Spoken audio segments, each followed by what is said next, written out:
What is up, guys? So this is my video on the cycle of civilization.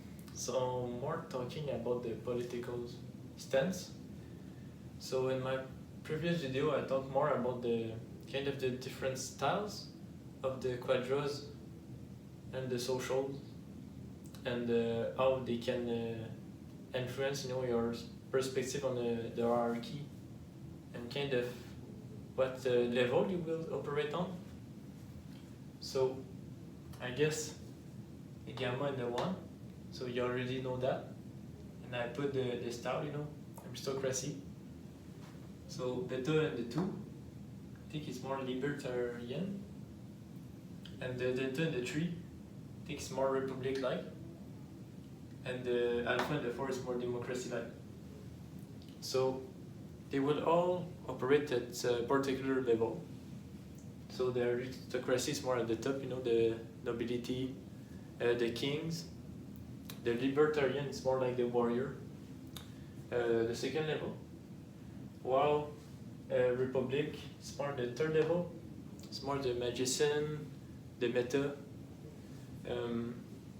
Yeah, and the democracy is more the bottom, advocating for the majority, for most people. Kind of at the good side, that they are all represented, all the kind of instinct that we have in the kind of the ecosystem of politics are like met. Well, when it's at the bad side, they become binary in a way. And binary is become totalitarian or like chaos, or both at the same time, kind of the chaos at the bottom, the totalitarian. And in my sense, it's more that if the top, if it become corrupt, it will be more something akin to control, totalitarian. It's more fascism, I like. It's more like at the top we worship kind of idols, or like political leaders, something like that. While at the bottom it will be more that, okay, we're like all equal, we just live in communities, and nothing kind of, everything is like chaotic, there is no redistribution, and naturally that kind of will do a two-tier society. And I kind of associate the communist here with the bottom. I think that it's always kind of become that the democracy of the 4 at the bottom actually become kind of no direction, chaos, no boundaries in a two-tier society, and at their bad states, it's really at their bad states, it become more one-sided, and the totalitarian will come inevitably, because you kind of have both. And if you don't fulfill a ritual or symbolically, it will kind of eat you. So the top will manifest itself, even if the 4, the democracy, they don't want that at all. It will kind of manifest unconsciously. That's how I see it. That the fascism kind of neglect that, the bottom, and it becomes just totalitarian and just worshipping one thing. That is like an idol, and it's not really a true common purpose. And communist is more the contrary, that the top will force itself. So at their good side, they actually have common purpose at the top, that everything in the hierarchy is like fulfilled, everyone has a role, and every level is acknowledged and doesn't invade another level. Because that's also that the problem, that the top might think is the bottom might think is the top might think is the bottom, something like that. Well, when it's well distributed, it will be it will have clear order of operation, kind of a common purpose, and it would have an axe and gathering of forces and motivation that will kind of make every level kind of manifest themselves, and in their like in a non-like mind fashion. So you kind of see an alignment with that. It's kind of the vertical and the horizontal match in a way. When they match, that the order of operation is clear and both fashion, you know. So you can say in a way that the communist is just like that. It's just the horizontal, and fascism is more like the vertical. Well, the good side, it will be more the two together. In the union, and you know, there's more the three. Like there's the 4, the 2, and the 1. And depending on the societies and the stages, we will prioritize one, you know. And they all have some sort of somewhat bad side to them. Now I represent the clear, very bad side, but there's a middle ground.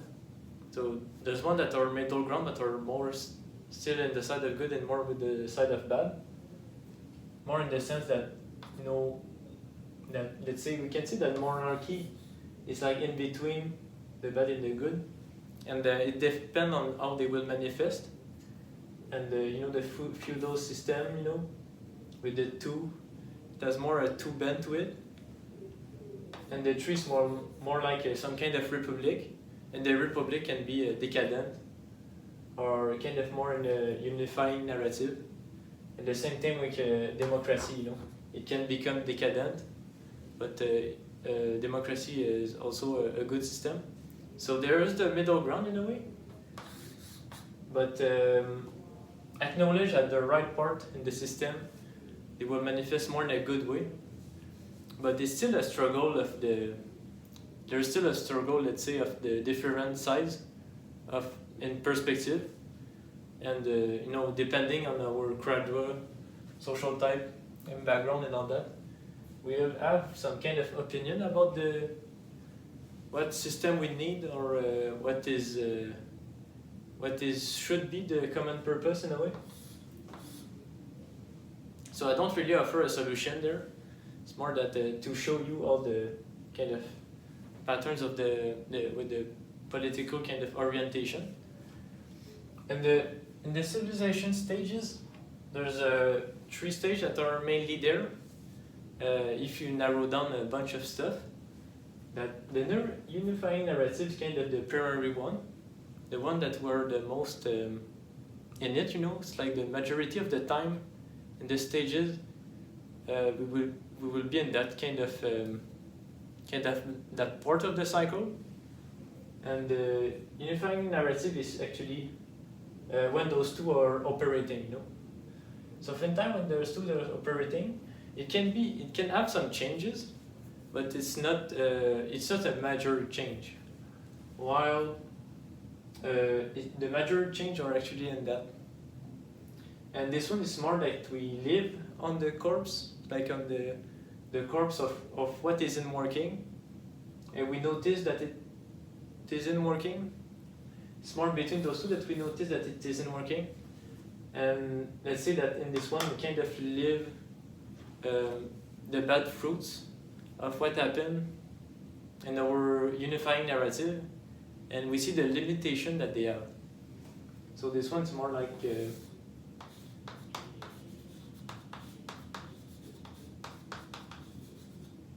it's more like the end, the limitation. This one is actually most society actually have this long period in the unifying narrative, and that's when the hierarchy is operational. Even if it's bad, it's an operational hierarchy. And in this one, we just see that we need a new one. And the desert, the promised land, is more that we notice that there is a promised land out there, and we go in the desert to kind of find the new territory in a way. So it's kind of the new, and oh my god, the replacement.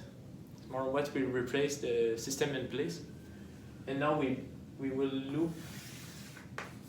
look back to the unifying narrative, a new unifying narrative. and they happen in cycle. You know, I put some kind of line there. You know, they cycle themselves, but the real order and the linearity of things is like that. So we can say that this one is the 1, the 2, this one the 3. And each kind of completion of the 3 parts of the cycle, they will make a civilization stage. That's how I see it. And that's how a lot of people see it, you know. That when you complete the 3 parts of the cycle, it will be a particular stage. And you know, they implicate it to each other. That the stage after the previous one, the new stage, you know, is a reaction to the previous stage, and does incorporate some parts of it, you know, and is kind of trying to solve what isn't working in the previous one.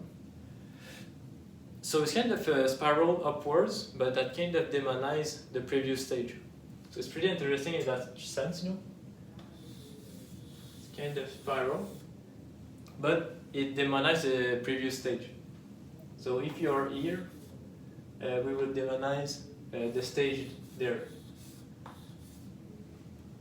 So I don't know, we can think of modernity, you know, demonizing a religion, or religion kind of demonizing the power gods, and the power gods kind of demonizing kind of the tribal kind of like kind of tribal societies. So there's kind of a stage like that, and they demonize the previous stage, and they kind of gain new insight, and they are more evolved than the previous one, and that's how it progresses. But there's a lot of change, even in the unifying narrative. It changed a lot, but it's often time goes in no, I don't know, I can talk about maybe Hegel a bit, but there's the thesis, you know, that's there's a thesis, and after we see the antithesis, and after we have the synthesis. So in a way we can say this one is the thesis. We might have an antithesis there, the unifying narrative, and the synthesis, we kind of emerge of the decadence. So the synthesis, it's more between those two, and the thesis and antithesis will be there in a way. And you know, the quadrant, the type, they actually play in that we kind of have our own role to fulfill. And in the ecosystem, sometimes we need a more role than other to balance, or we need to double down on a particular thing, kind of match with reality. But it's oftentimes very difficult because we're kind of biased with the where we are in the stage, and we kind of struggle with the unifying narrative. And when we are in decadence, we struggle with the unifying narrative. And I think that we are kind of in a state right now where we are actually there, or probably there right now, even more, maybe closer to there. So I think we struggle more with the kind of that, and in reaction to a previous stage, you know. So we can say World War, fascism, or communism, and stuff like that. And yeah, so that's my video. This one might be complicated, but it goes hand in hand with my previous one, and I think you can understand well with the quadra, you know. And I mean, they can be complicated, you know, the republic, aristocracy, democracy, and libertarian, but I approach them more, you know, very basically, and how they are represented at each level. And I think that acknowledging them and their rightful place, and like they don't invade other place. We don't say that democracy is always at the top, something like that. I think it might be good to kind of have some invasion, but they still are acknowledged at their particular level, so that they don't demonize some part or create tension, or that it become a binary over time. And but that's the struggle of the place of the cycles, you know, the stages of the cycle. So yeah, thanks for watching.